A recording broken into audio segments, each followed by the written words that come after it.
Fala, meus alunos do sexto ano, tudo bem com vocês? Estamos iniciando agora a segunda aula e o assunto é o uso da vírgula. Gostaria de lembrá-los que esse conteúdo nós vimos mais de uma forma bem geral lá na página 34 do livro de vocês, especificamente.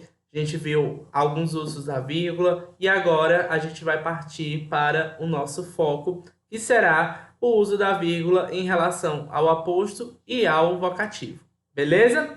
Podemos começar? Se prepare aí. Então, galera, hoje o uso da vírgula, a gente vai ver que existem dois casos que esse uso ele é obrigatório, que é o aposto e o vocativo. Para iniciarmos a nossa aula, vamos começar entendendo o que é o aposto, como é que nós utilizamos a vírgula nesse caso, e depois nós vamos passar para o vocativo. Tudo bem? Vamos lá. Aposto. Daniel, o que é? Gente, o aposto nada mais é do que a parte da oração que explica ou esclarece o sentido de um termo ou de uma expressão. Nesse caso, a gente vai ter um trechozinho onde irá explicar ou deixar claro algo que foi dito anteriormente. Vamos agora para o exemplo, que eu vou deixar isso mais claro para vocês. Vamos lá. A nossa casa, local onde moramos, é o melhor lugar para se ficar agora. Percebam que a parte que está grifada, local onde moramos, é um acréscimo de uma explicação ou um esclarecimento em relação ao sujeito, que é a nossa casa. Ou seja, a gente vai ter aí a nossa casa, tá? E local onde moramos, que é uma explicação do que significa a nossa casa. Vocês estão percebendo que local onde moramos está isolado entre vírgulas, né? Uma vírgula no início e uma vírgula no final. Então, gente, aqui é quando eu mostro para vocês o uso da vírgula em relação ao aposto. Toda vida, quando nós tivermos algo a acrescentar para explicar ou para esclarecer em relação a algo que nós estamos dizendo dentro da oração, isso será chamado de aposto. E esse aposto, ele vai ter que ser o quê? Isolado entre duas vírgulas. Geralmente, o aposto ele vai se encontrar no meio da oração. Portanto, se ele estiver no meio da oração, a gente vai ter que isolá-lo, tá? Colocar uma vírgula no início e uma vírgula no final, para a gente fazer esse isolamento e determinar que aquilo ali é um aposto. Caso nós colocássemos somente a vírgula no final, não ficará aposto, ficará outra coisa que não é um aposto. Como também se eu tirar a vírgula do final e deixar só lá no início, tá? Vai ficar outra coisa que não é aposto. Então, o aposto ele tem que ser isolado.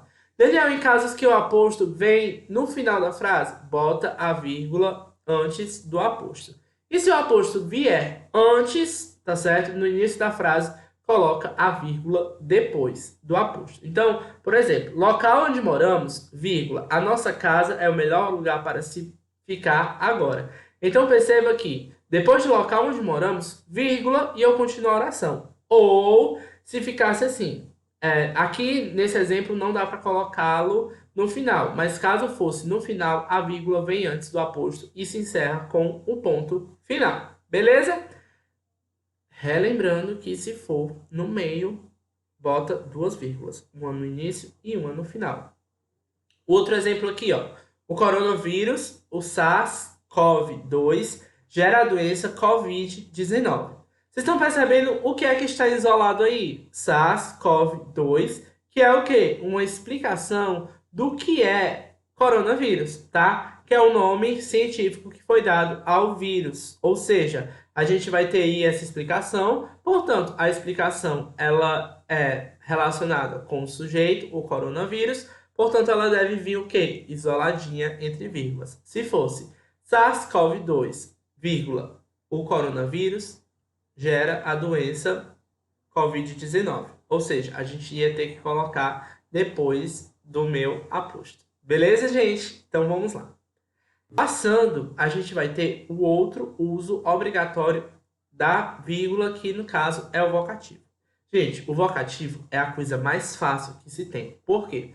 Ele será o termo que invoca um interlocutor para a mensagem. O que significa isso, Daniel? Porque eu não entendi. Galera, quando a gente vai chamar alguém para a nossa mensagem, seja ela escrita ou seja ela oral, e isso acontece mais na oralidade, a gente na escrita vai ter que o quê? Virgulá-la. Como assim? Quando a gente chama mãe, vem aqui, esse mãe, vírgula, vem aqui, vai ter que ser construído dessa forma lá no momento em que você for escrever essa frase. Beleza? Então, olhem aqui os exemplos. Mãe, fique em casa. É o local mais seguro.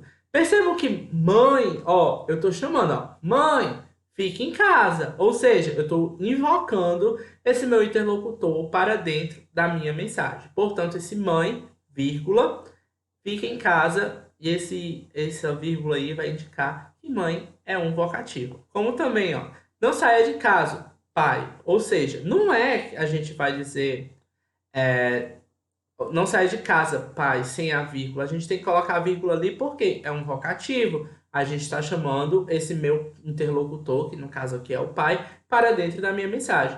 Perceba que, no primeiro caso, a vírgula está depois do vocativo. Isso porque essa frase inicia-se com o vocativo, tá? No segundo exemplo, a gente vai ter a vírgula antes do vocativo, porque o vocativo está no final da frase, beleza?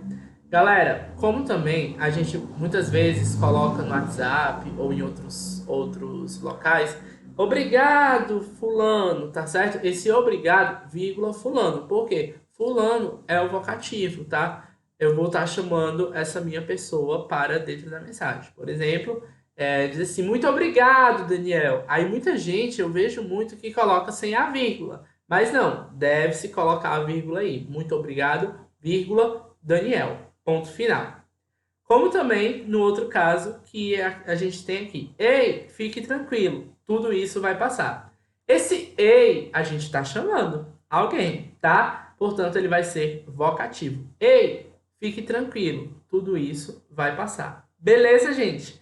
Então, esses são os dois usos obrigatórios da vírgula, tá? Tanto a questão do aposto, que é a parte em que irá explicar ou esclarecer o sentido de um termo ou expressão, como também o vocativo, que será aquele termo que invoca o interlocutor para a mensagem, tá? Galera, para esse conteúdo, desculpa, a gente vai ter o nosso exercíciozinho lá na página 72, na questão 40. Espero que vocês consigam resolver. Qualquer dúvida, podem me chamar, podem me contatar, que o tio irá esclarecer as dúvidas de vocês. Um beijo, até a próxima aula.